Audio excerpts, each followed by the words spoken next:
Assalamualaikum warahmatullahi wabarakatuh. Selamat siang.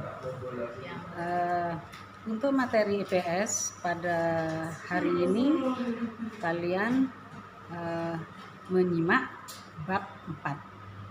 Setelah itu kamu lanjut ke absen. Setelah absen kamu mengerjakan tugas. Tugasnya kamu merangkum apa yang ada di video tersebut, khususnya inti-intinya. Wassalamualaikum warahmatullahi wabarakatuh. Yuk. Pada tanggal 6 Agustus 1945 ya guys, sebuah bom atom dijatuhkan di atas kota Hiroshima, Jepang oleh Amerika Serikat yang mulai menurunkan moral semangat tentara Jepang di seluruh dunia. Nah, pada hari yang sama, Soekarno, Hatta, dan Rajiman Wijodiningrat diterbangkan ke Vietnam untuk bertemu Marsekal Terauchi.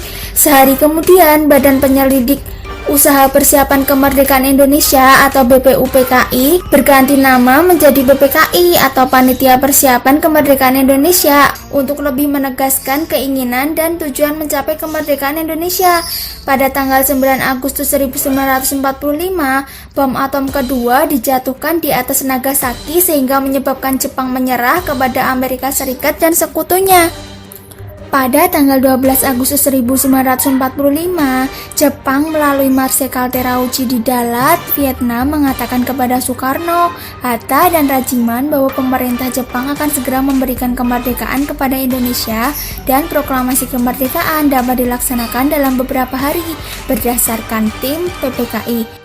Meskipun demikian, Jepang menginginkan kemerdekaan Indonesia pada tanggal 24 Agustus. Pada tanggal 14 Agustus 1945, Jepang secara resmi menyerah kepada sekutu di kapal USS Missouri. Tentara dan Angkatan Laut Jepang masih berkuasa di Indonesia karena Jepang berjanji akan mengembalikan kekuasaan di Indonesia ke tangan sekutu, guys. Sultan Syahrir, Wikana, Darwis, dan Khairul Saleh mendengar kabar ini melalui radio BBC. Setelah mendengar desas-desus Jepang bakal bertekuk lutut, golongan muda mendesak golongan tua untuk segera memproklamasikan kemerdekaan Indonesia. Namun, golongan tua tidak ingin terburu-buru, guys. Mereka tidak menginginkan terjadinya pertumpahan darah pada saat proklamasi. Konsultasi pun dilakukan dalam bentuk rapat PPKI. Namun, golongan muda tidak menyetujui rapat itu mengingat PPKI adalah sebuah badan yang dibentuk oleh Jepang. Mereka menginginkan kemerdekaan atas usaha bangsa kita sendiri, bukan pemberian Jepang. Para pemuda pejuang termasuk Khairul Saleh, Sukarni, dan Wikana terbakar gelora kepahlawanannya setelah berdiskusi dengan Ibrahim Gelar Datuk Tan Malaka tergabung dalam gerakan bawah tanah. Pada dini hari tanggal 16 Agustus 1945, mereka bersama Soudancho Singgih, salah seorang anggota PETA, dan pemuda lain, mereka membawa Soekarno dan Hatta ke Rengas Dengklok yang kemudian terkenal sebagai peristiwa Rengas Dengklok. Tujuannya adalah agar Insinyur Soekarno dan Muhammad Hatta tidak terpengaruh oleh Jepang. Di sini mereka kembali meyakinkan Soekarno bahwa Jepang telah menyerah dan para pejuang telah siap untuk melawan Jepang apapun resikonya. Di Jakarta, golongan muda, Wikana, dan golongan tua yaitu Ahmad Subarjo melakukan perundingan. Ahmad Subarjo menyetujui untuk memproklamasikan kemerdekaan Indonesia di Jakarta. Maka diutuslah Yusuf Kunto untuk mengantar Ahmad Subarjo ke Rengas Dengklok, guys. Mereka menjemput IR Soekarno dan DRS Muhammad Hatta kembali ke Jakarta. MR Ahmad Subarjo kembali meyakinkan para pemuda untuk tidak terburu-buru memproklamasikan kemerdekaan. Setelah tiba di Jakarta, mereka pulang ke rumah masing-masing. Mengingat bahwa Hotel Des Indes, yaitu sekarang kompleks pertokoan di Harmoni, tidak dapat digunakan untuk pertemuan setelah pukul 10 malam, maka tawaran Laksamana Muda Maida untuk menggunakan rumahnya, yaitu sekarang gedung Museum Perumusan Teks Proklamasi sebagai tempat rapat PPKI, diterima oleh para tokoh Indonesia. Perundingan antara golongan muda dan golongan tua dalam penyusunan teks proklamasi kemerdekaan Indonesia berlangsung pukul 2 sampai 4 dini hari guys. Teks proklamasi ditulis di ruang makan Laksamana Tadasi Maeda, Jalan Imam Bonjol nomor 1. Para penyusun teks proklamasi itu adalah IR Soekarno, DRS Muhammad Hatta, dan MR Ahmad Soebardjo. Konsep teks proklamasi ditulis oleh IR Soekarno sendiri guys. Di ruang depan hadir BM Diah, Sayuti Melik, Soekarni, dan Sudiro. Soekarni mengusulkan agar yang menandatangani teks proklamasi itu adalah IR Soekarno dan DRS Muhammad Hatta atas nama bangsa Indonesia. Teks proklamasi Indonesia itu diketik oleh Sayuti Melik. Nah, pada pagi harinya 17 Agustus 1945 di kediaman Soekarno, Jalan Pegangsaan Timur 56, telah hadir antara lain Suwirjo, Wilopo, Gafar Pringgodikdo, Tabrani, dan Trimurti. Acara dimulai pada pukul 10 dengan pembacaan proklamasi oleh Soekarno dan disambung pidato singkat tanpa teks. Kemudian bendera merah putih yang telah dijahit oleh Ibu Fatmawati dikibarkan, disusul dengan sambutan oleh Suwirjo, wakil wali kota Jakarta saat itu, dan juga Muwardi, pimpinan barisan pelopor. Pada awalnya, Trimurti diminta untuk menaikkan bendera, namun ia menolak dengan alasan pengerekan bendera sebaiknya dilakukan oleh seorang prajurit. Oleh sebab itu, ditunjuklah Latif Hendraningrat, seorang prajurit peta, dibantu oleh Suhud untuk tugas tersebut. Seorang pemudi muncul dari belakang membawa nampan berisi bendera merah putih, sangsaka merah putih, yang dijahit oleh Fatmawati beberapa hari sebelumnya guys. Setelah bendera berkibar, hadirin menyanyikan lagu Indonesia Raya.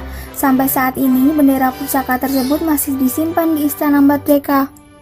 Pada tanggal 18 Agustus 1945, Panitia Persiapan Kemerdekaan Indonesia atau PPKI mengambil keputusan mengesahkan dan menetapkan Undang-Undang Dasar sebagai dasar negara Republik Indonesia yang selanjutnya dikenal sebagai UUD 45.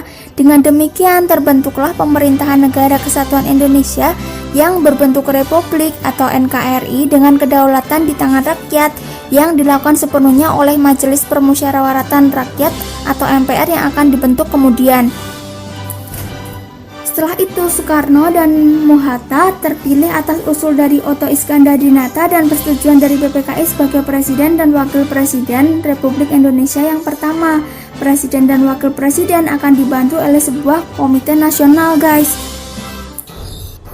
Revolusi Nasional Indonesia adalah sebuah konflik bersenjata dan pertentangan diplomasi antara Republik Indonesia yang baru lahir melawan Kerajaan Belanda yang dibantu oleh pihak sekutu diwakili oleh Inggris, guys. Rangkaian peristiwa ini terjadi mulai dari Proklamasi Kemerdekaan Indonesia pada tanggal 17 Agustus 1945 hingga pengakuan kemerdekaan Indonesia oleh Kerajaan Belanda pada 29 Desember 1949. Meskipun demikian, gerakan revolusi ini sendiri telah dimulai pada tahun 1908 yang saat ini diperingati sebagai tahun dimulainya Kebangkitan Nasional Indonesia. Pada tanggal 18 Agustus 1945, sehari setelah proklamasi kemerdekaan Indonesia, berdasarkan perjanjian kapitulasi Jepang dengan blok sekutu, tentara Kekaisaran Jepang memerintahkan pada Daidan Batalion Peta untuk menyerah dan menyerahkan senjata mereka, di mana sebagian besar dari mereka mematuhinya. Presiden Republik Indonesia yang baru saja dilantik, Soekarno, mendukung pembubaran ini ketimbang mengubah peta menjadi tentara nasional karena tuduhan blok sekutu bahwa Indonesia yang baru lahir adalah kolaborator Kekaisaran Jepang bila ia memperbolehkan militer yang diciptakan Jepang ini untuk dilanjutkan. Sehari kemudian, tanggal 19 Agustus 1945, Panglima terakhir tentara ke-16 di Jawa, Letnan Jenderal Nagano Yuichiro, mengucapkan pidato perpisahan pada para anggota Kesatuan Peta. Tentara Sukarela Pembela Tanah Air atau PETA adalah kesatuan militer yang dibentuk Jepang di Indonesia dalam masa pendudukan Jepang, guys. Tentara Pembela Tanah Air dibentuk pada tanggal 3 Oktober 1943 berdasarkan Maklumat Osamu Shiere nomor 44 yang diumumkan oleh Panglima Tentara ke-16 Letnan Jenderal Kumakicik Harada sebagai tentara sukarela. Pelatihan pasukan peta dipusatkan di Kompleks Militer Bogor yang diberi nama Jawaboe Gyuhun Kanbu Resentai. Sementara itu, pihak Belanda menuduh Soekarno dan Hatta berkolaborasi dengan Jepang dan mencela bahwa kemerdekaan Indonesia merupakan hasil dari fasisme Jepang. Pemerintahan Hindia Belanda telah menerima 10 juta dolar dari Amerika Serikat untuk mendanai usaha pengembalian Indonesia sebagai jajahan mereka kembali. Selama sekitar 4 tahun, beberapa peristiwa berdarah terjadi secara sporadis. Selain itu, terdapat pula pertikaian politik serta 2 intervensi internasional. Dalam peristiwa ini, pasukan Belanda hanya mampu menguasai kota-kota besar di Pulau Jawa dan Sumatera, namun gagal mengambil alih kendali di desa dan di daerah pinggiran, guys. Karena sengitnya perlawanan bersenjata serta perjuangan diplomatik, Belanda berhasil dibuat tertekan untuk mengakui kemerdekaan Indonesia. Revolusi ini berujung pada berakhirnya pemerintahan kolonial Hindia Belanda dan mengakibatkan perubahan struktur sosial di Indonesia, di mana kekuasaan raja-raja mulai dikurangi atau dihilangkan. Peristiwa ini dikenal dengan revolusi sosial yang terjadi di beberapa bagian di Pulau Sumatera. Dari 1945 hingga 1949, Persatuan Kelautan Australia yang bersimpati dengan usaha kemerdekaan melarang segala pelayaran Belanda sepanjang konflik ini agar Belanda tidak mempunyai dukungan logistik maupun suplai yang diperlukan untuk membentuk kembali kekuasaan kolonial. Usaha Belanda untuk kembali berkuasa dihadapi perlawanan yang kuat, guys. Setelah kembali ke Jawa, pasukan Belanda segera merebut kembali ibu kota kolonial Batavia. Akibatnya, para nasionalis menjadikan Yogyakarta sebagai ibu kota mereka.